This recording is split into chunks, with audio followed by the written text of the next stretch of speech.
Ayan guys, namiss ko ang dilis kaya nagprito ako. So lalagyan ko ito ng asukal. So bago yan, islagyan muna natin ng, ayan, yung ating chili. Ayan o, ang ating mantikang puro anghang. Ayan, haluin natin. And then lagyan natin ng sugar.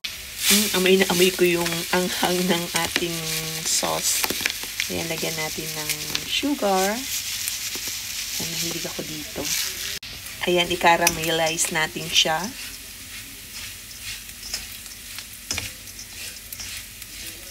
Ayan, hanggang sa matunaw yung lahat ng asukal at dumikit sa ating dilis. Ayan, naamoy na ng husband ko yung amoy ng dilis. Ayan. Sinarado niya yung pintuan para hindi niya maamoy.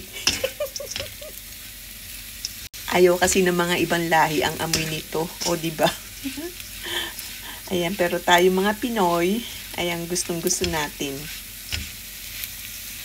Ayan, nilak niya ako dito sa kusina. Ayan, malapit nang maluto.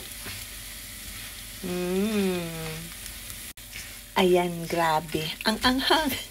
Tinikman ko. Ayan, oh. Kaya dinamihan ko yung asukal. But yummy! 아, 그 있잖아.